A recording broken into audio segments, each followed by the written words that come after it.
Hello, my beautiful sisters. Welcome to another video. And let me just exhale with you for a minute here. Take a moment to breathe. And yes, you probably see I am still in my bathrobe.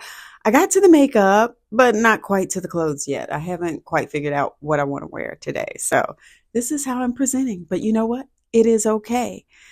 Let's take a moment again just to breathe. How often do you take a moment to just sit and breathe? And if you feel like you're constantly in the rat race, you probably never really take the time to even do that.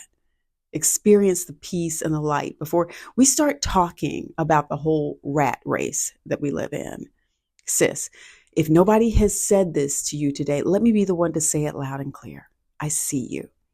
I see the effort. I see the exhaustion. I see the tightness in your chest when the alarm goes off. And it's time to start another day that feels exactly like the day before.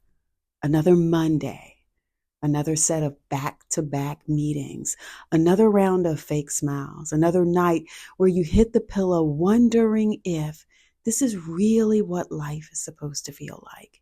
Then it's Tuesday, then Wednesday, then Thursday, and then Friday, the day that says to you, we're almost there. You remember, Friday. It's a shame that we even experience life and consciousness this way. So sis, let's talk. Let's really talk about this. First, let's talk about the weariness you don't always speak about.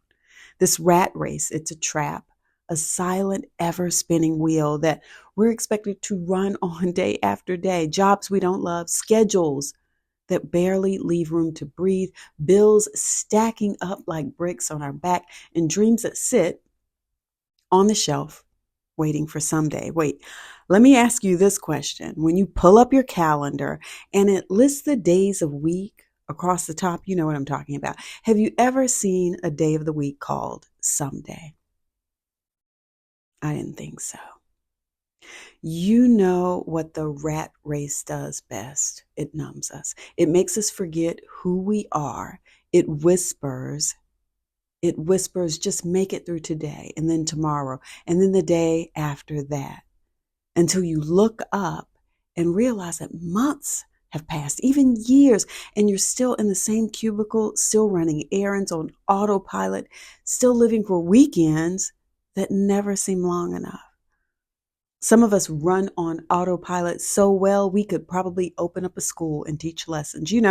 We could have a big old sign that says, get your pilot's license in 6 weeks, online classes available. But here's the truth. We don't always say out loud. Sometimes, even though we're doing everything we're supposed to do, college, career, consistency, we still feel empty, unfulfilled, like something in our lives are missing. You ever ask yourself, is this all there is? I have. And if you're nodding your head or tearing up right now, I want you to know you're not broken, you're not lazy, you're not ungrateful, you're just tired. And you're human, and you've been living in survival mode for far too long. Look, I'm going to do my next video about how to live your best zombie life. It's satire. I get it, but I'm totally thinking that that's a title I'm going to go with. But let's reframe the focus here for a second to visualizing your blessings in the midst of all the grind and the rat race. Because here's what I also know, sis. The rat race doesn't get to erase your blessings, not even close. You might feel like you are barely holding it all together. But let's take a breath here and slow like all the way down, because yes, you may feel like you're going through the motions every day, but if you pause long enough, there's beauty right there in the background. Let me break this down. The fact that you have a job, even one you don't love, means you're still standing. You're still in the game.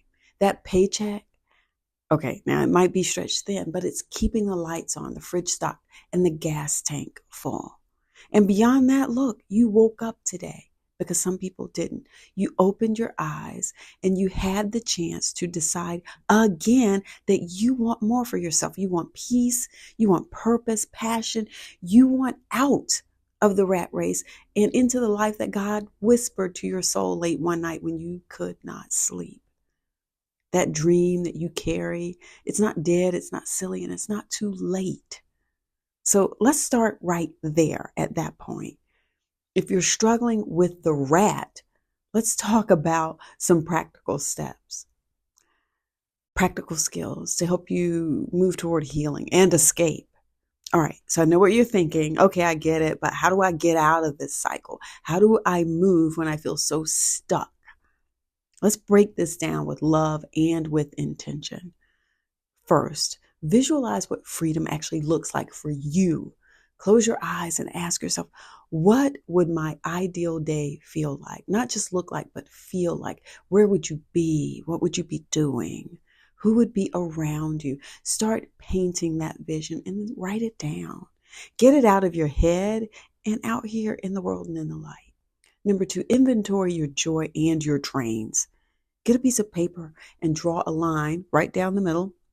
On one side, write down what gives you life, even the small things like your morning walk, a podcast, journaling, that business idea that won't leave you alone. And then on the other side, write what is draining your energy and be honest. This becomes your roadmap. Number 3, reclaim the small moments. If you're still working a 9 to 5 or a 9 to 9, if we're keeping it real here, that doesn't mean that you're trapped forever. Can you give 15 minutes a day to building something for you? Can you read something that feeds your spirit? Can you wake up 30 minutes earlier to write the book, pitch the client, or build the brand? Number 4, use the job to fund the vision. So even if it's draining you, that job can be your investor. Use that paycheck to buy the domain, to sign up for the course, to pay off some debt, to get therapy. You can make your exit plans as strategic and slow. It can be your path to freedom. And number 5, choose community over isolation. You're not in this alone. Find your people, women who are also building, also praying, also healing. They are out there. You can join online groups. You can take a class. Show up in those spaces where your purpose is actually welcomed into the room. And number 6, rest, rest, rest. Rest is revolutionary. If you are chronically tired, mentally foggy, emotionally flat, it might be time to rest. Like really rest. Don't just nap. Disconnect, step away, go on a healing walk, take a self-care day, journal it out, cry it out, sleep it off. Your body is not a machine. It is a temple. So treat it like one. Sis, you are not meant to live this way forever. The rat race will make you forget how magical and special you are, how worthy, how powerful. It will shrink your dreams down to what is practical.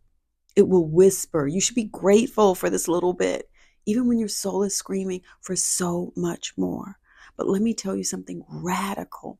You can be grateful and at the same time still want more for yourself. You can love the blessings you have and still leave a job. You can appreciate the lessons and still walk away from a situation that no longer serves you. You're allowed to dream again, to pivot, to leap into something different. This life wasn't meant to be merely endured. It was meant to be lived fully, freely, and with faith. So sis, let's jump into this uplifting call to action because you were not born to be in a rat race. You're not a rat. So here's what I want you to do today, beautiful sister. Take one step, just one. Write the vision. Light a candle, say the prayer, apply for the passport, post the first video, tell one person your dream, wake up 15 minutes earlier, rework your budget, buy the journal, take the walk, submit the application finally. Whatever it is, do it for you. The rat race may have been your past. It doesn't have to be your present. It doesn't have to be your future. You were made to thrive, to heal, and to rise. That's what you should be thinking about. And we can do this together. All right? Peace.